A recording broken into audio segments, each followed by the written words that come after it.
안녕하세요. 오늘은 환경경영 기업의 환경개선 노력 및 적용 사례 중에서 기업의 온실가스 배출 저감 노력에 대해서 공부해 보도록 하겠습니다.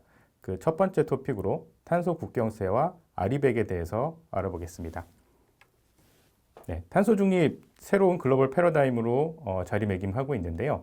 탄소 중립 요즘은 뭐 전문가가 아니더라도 일반에서 굉장히 많이 회자되고 있는 그런 용어인데, 탄소 중립이라고 함은 우리가 이제 인간의 활동에 의해서 배출되는 온실가스를 최대한 배출을 줄이고 어쩔 수 없이 배출되는 온실가스를 흡수하거나 그리고 제거해서 실제로 배출되는 온실가스를 0으로 만들겠다고 하는 게 바로 탄소 중립이죠. 넷제로라고 하기도 하는데요. 이미 전 세계 55개 국가가 탄소 중립을 공식적으로 선언하였습니다.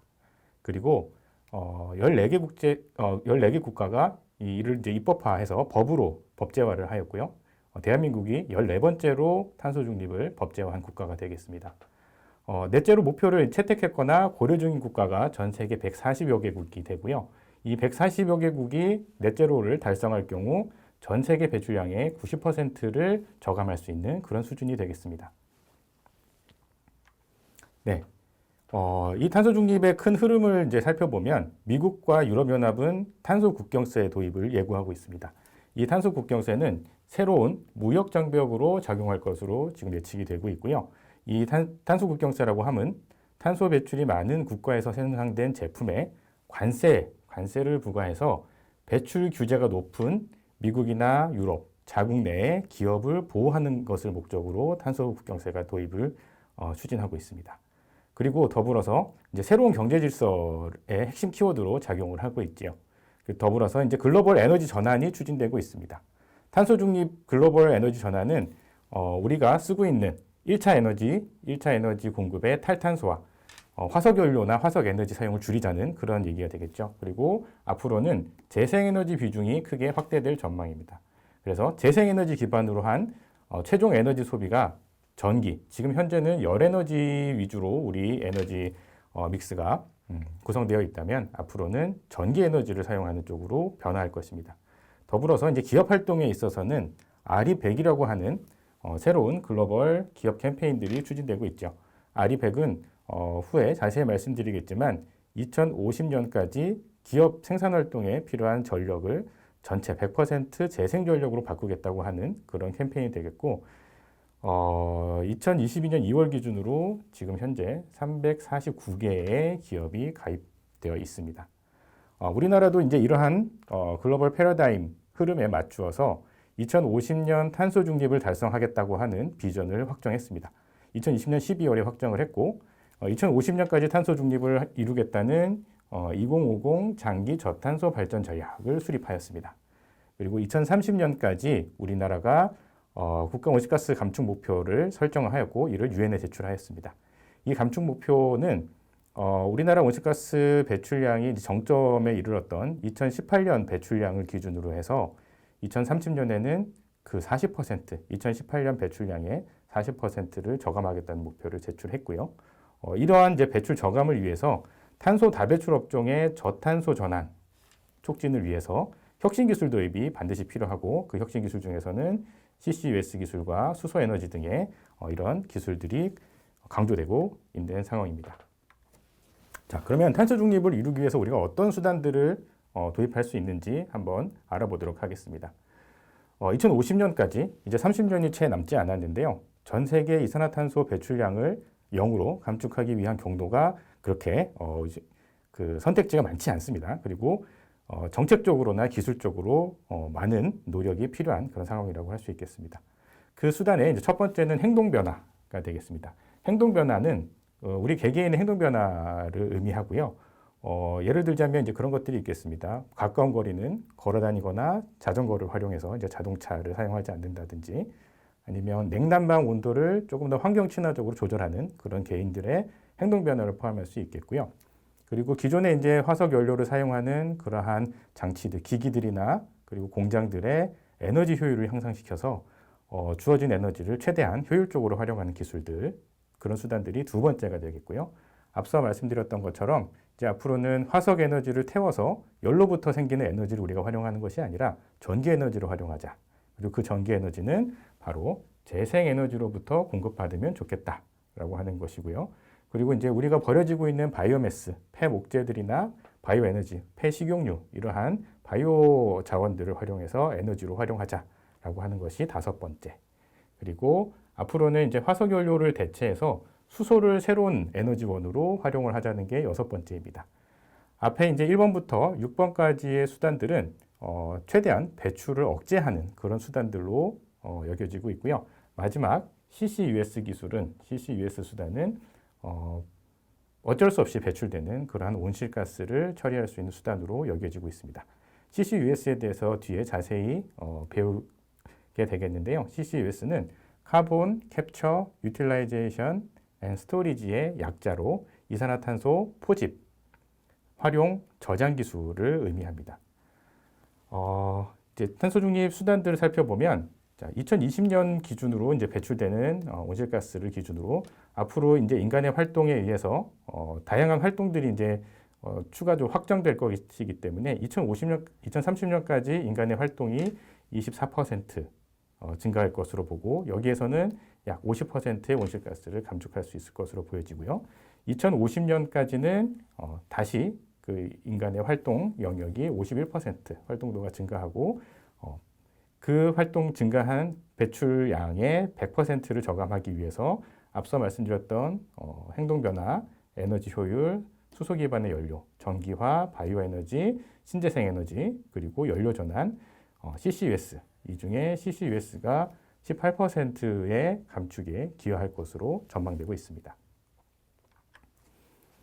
네, 앞서 언급했던 탄소 국경세에 대해서 조금 더 자세히 알아보도록 하겠습니다. 탄소 국경세는 이산화탄소 배출 규제가 느슨한 국가가 강한 국가의 상품이나 서비스를 수출할 때 적용받는 무역 관세고요. 앞으로 이제 우리가 환경 친화적인 탄소 중립적인 생산 활동을 함에 따라서 거의 모든 산업이 탄소 배출로 인해 생산 비용이 더 높아질 것으로 지금 전망되고 있고 이에 따라서 전 세계 무역 흐름이 상당히 바뀔 것입니다. 자, 이게 어떤 의미냐면 탄소 배출을 감축하는 데 있어서 적극적인 국가와 소극적인 국가 간의 형평성 문제가 발생한다는 것이 이 탄소 국경세의 출발점입니다. 자, 우리가 기존의 화석 연료를 편하게 사용하다가 이제는 그 화석 에너지로부터 얻는 그 에너지를 얻을 때 탄소가 다량으로 발생하기 때문에 이제는 탄소 중립적인 에너지원, 재생에너지라든지 탄소 배출을 줄이면서 생산 활동을 하기 위해서는 생산 활동에 있어서 비용이 더 증가될 수밖에 없습니다. 기존에 이러한 탄소 중립의 배출 규제가 강한 국가들에서는 이미 탄소 중립적인 기술 기반으로 산업을 옮기고 있고 그러한 탄소 중립 기술들을 적극적으로 도입한 국가가 되겠죠. 네, 이렇게 해서 막대한 비용을 들여서 제조 공정을 친환경적으로 바꾼 기업이나 회사가 환경을 오염시키면서 값싸게 화석연료를 활용하는 그런 회사 제품하고는 가격 경쟁력 측면에 있어서는 경쟁력이 약화될 수밖에 없다는 거죠. 그래서 이렇게 탄소 중립 기술을 먼저 도입하고 그리고 이러한 환경을 구축한 국가들에서는 이렇게 값싸게 화석연료를 사용해서 제품을 생산한 국가들이나 회사에서 물건을 들여올 때는 관세를 부과하겠다라고 하는 것이 바로 탄소 국경세의 의미가 되겠습니다. 네, 그렇기 때문에 이제 자국 산업의 배출량을 줄이고 그리고 첨단 그런 친환경 기술을 발전시킨 국가에게서는 이러한 이제 탄소 국경세 도입들이 이제 새로운 수출 시장으로 새로운 기회가 열릴 것이고요. 이 이야기는 이미 탄소 중립 기술들을 도입한 선점자들이 훨씬 더 기술적으로 봤을 때 앞으로의 탄소 중립 흐름을 놓고 봤을 때 우위에 놓이게 된다는 그런 의미가 되기도 합니다. 네, 그러면 유럽연합과 미국에서 추진하고 있는 탄소 국경세 도입에 대한 이야기를 조금 더 자세히 알아보도록 하겠습니다. 유럽연합의 유럽의회 환경위원회에서는 유럽연합 내에 오염을 야기하는 산업용품이나 전력을 수입할 때 탄소 비용 부과를 이제 촉구하는 보고서를 이미 2021년 2월에 채택을 했습니다. 그래서 23년부터 이 법을 시행하려고 준비를 하고 있고요. 이 세부적인 내용은 이제 수입품에 대해서 직접 탄소세를 매기는 방식이 있을 수 있겠고, 일방적으로 모든 제품에 과세를 한 뒤에 탄소 배출이 적은 기업에는 그 일부분을 환불해주는 그런 방식을 검토하고 있습니다. 미국 역시 미국의 무역대표부가 의회에 제출한 통상정책 연례 보고서에 이미 탄소국경 조정세를 검토하고 있다는 내용을 이미 2020년 3월에 언급을 했고, 유럽연합과 마찬가지로 자국 내에 산업이 부담하게 되는 그런 탄소 감축 비용만큼 그 국경세로 부과하는 방식이 유력하게 되겠습니다. 네, 이제 탄소 배출이 많은 국가에서 생산된 제품은 이제 가격 경쟁력을 확보하는 데 있어서 불리할 수밖에 없는 그런 여건이 만들어지고 있는 것입니다. 네, 이러한 이제 전 세계 국가적인 탄소 중립 정책 위반 흐름에 따라서 글로벌 기업들도 탄소 중립을 속속 선언하고 있고요. 기후변화 대응에 가담하고 있는 그런 상황입니다. 이는 이제 그런 정책들의 움직임에 따라서 글로벌 탄소 중립 경제 질서에 이제 적응하고 기업 경쟁력을 유지하는 것이 중요한 시점이 되었기 때문인데요. 기업은 탄소 중립 시대에 앞으로 생존해 나가기 위해서 친환경 경영, 역시 이제 우리가 배우고 있는 ESG 경영이 이에 해당되겠죠. 친환경 경영이나 새로운 가치 창출을 요구받고 있습니다. 이제 앞으로는 저탄소 전환 없이는 에너지 집약적인 산업의 투자, 그리고 글로벌 서싱 기회 등이 제한될 것이고요. 그리고 수출이나 해외 자금 조달, 기업의 신용 등급에도 부정적인 영향이 초래될 것입니다. 그래서 앞으로는 탄소 중립을 중심으로 재편되고 있는 글로벌 경제 질서와 새로운 시장에 많은 국가들이 위기를 겪게 될 것이고요. 또 반대로 준비가 잘 된 기업이나 국가에는 기회로 작용할 수 있을 것입니다. 따라서 이제 앞으로 변화하는 글로벌 탄소 중립 패러다임에 발맞춰서 기술 투자 혹은 환경 변화에 적극적으로 대응하는 것이 반드시 필요합니다. 네, 기업의 이제 탄소 중립 선언 사례를 몇 가지 알아보도록 하겠습니다. 먼저 글로벌 기업인 애플, 마이크로소프트나 구글에서는 탄소 중립 목표를 이미 설정을 했습니다. 애플의 경우에는 2030년까지 탄소 중립을 달성하는 것을 목표로 하고 있고요. 주요 이제 감축 계획으로는 재생에너지 100%로 도입하겠다라는 계획을 발표를 했습니다. 마이크로소프트에서는 조금 늦은 시점이긴 하지만 2050년까지 탄소 중립 달성 목표를 이제 발표를 했고요. 10억 달러 규모의 기후혁신 기금을 조성해서 이를 활용해서 탄소 중립을 달성하고자 계획을 발표했습니다. 구글 역시 2030년까지 탄소 중립을 달성하겠다는 계획을 발표를 했고요.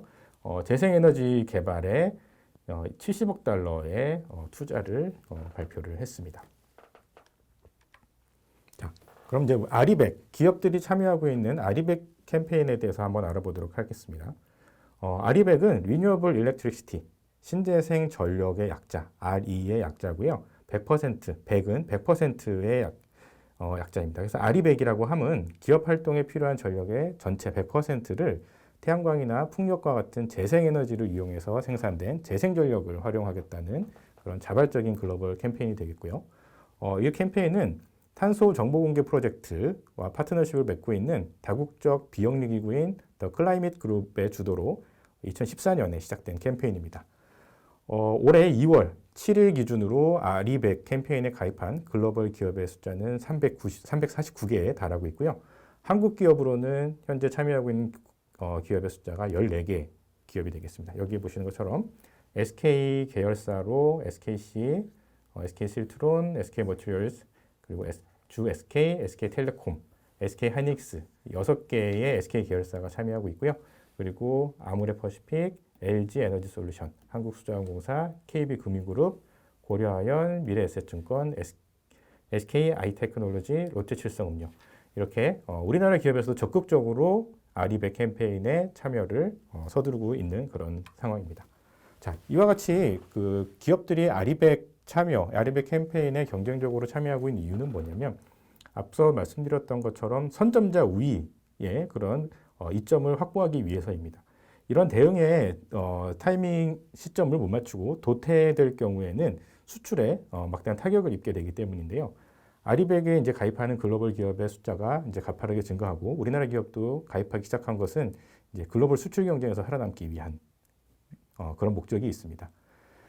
2021년 기준으로 애플에 공급하고 있는 이제 우리나라 기업을 보면은 공급 지역 기준으로 23개의 기업이 애플에 공급을 하고 있는데요. 앞서 말씀드렸던 것처럼 애플은 아리백에 가입한 대표적인 글로벌 기업이고요. 여기 보시는 것처럼 삼성전자, LG 디스플레이를 비롯해서 국내 대표의 전자기업들이 대거 포함되어 있습니다. 즉, 이것이 의미하는 것은 앞으로 애플의 제품을 공급하기 위해서는 재생에너지 100%를 활용하지 않고서는 애플의 물건을 생산해도 제품을 이제 판매할 수 없는 상황이 곧 도래한다는 것을 의미하는 것이죠. 그래서 아리백은 기후 대응 위기를 넘어서 이제 기업의 수출 경쟁력에 직결되는 요소로 작용을 하고 있습니다. 특히 이제 우리나라와 같이 GDP 대비 수출 비중이 높은 그런 산업 구조에 있어서는 기후 위기 대응에 요구되는 변화는 이제 선택이 아니라 필수라고 얘기할 수 있겠습니다. 네, 글로벌 아리백 캠페인에 참여하고 있는 기업들을 보면 보시는 것처럼 뭐 미국, 일본, 영국, 호주, 그러니까 미국과 유럽의 주요 국가들 그리고 일본, 대만, 중국들과 같은 이제 제조 강국들이 대거 참여를 하고 있는 상황이고요. 그 가입 속도가 굉장히 가파르게 상승하고 있는 그런 상황입니다. 이 통계에는 우리나라 그룹이나 이행률은 반영되지 않은 그런 차트가 되겠습니다. 네, 앞으로 이제 기업 경쟁력이나 제조 경쟁력에 있어서 탄소 중립 경쟁력을 확보하는 것이 매우 중요하게 자리 잡고 있는데요. 이걸 다시 이제 조금 더 살펴보면 앞으로 이제 탄소 중립에 따른 경쟁력 확보가 경쟁력을 악화할 위기에 있는 기업들 그리고 이를 넘어서 존속 위기에 있는 기업들의 비율이 보시는 것처럼 거의 74%에 이릅니다. 즉 이미 앞서 한 발 빠르게 준비한 경쟁력을 강화할 수 있는 기회로 작용하는 기업들은 아직 26%에 채 미치고 있지 못하기 때문에 앞으로 많은 노력이 필요한 상황이라고 볼 수 있겠고요. 여기 보시는 것처럼 탄소 중립을 서두른 선진국과 탄소 중립의 후발주자들 간에는 이제 격차가 생기기 시작했습니다. 신재생 발전 비중이 높은 유럽 국가들의 경우에는 신재생 전력 요금이 더 값싸게 공급되고 있는 그런 상황이고요. 그리고 산업 구조 역시도 저전력, 저소비 산업 구조로 개편되고 있는 상황입니다. 당연히 앞으로 이런 탄소 중립 국경세 도입이나 아리백과 같은 캠페인이 추진되는 상황에서는 탄소 중립을 서둘러 도입한, 기술을 도입한 그러한 국가나 기업들이 제조 경쟁력이 상승할 것은 당연한 이치이겠죠.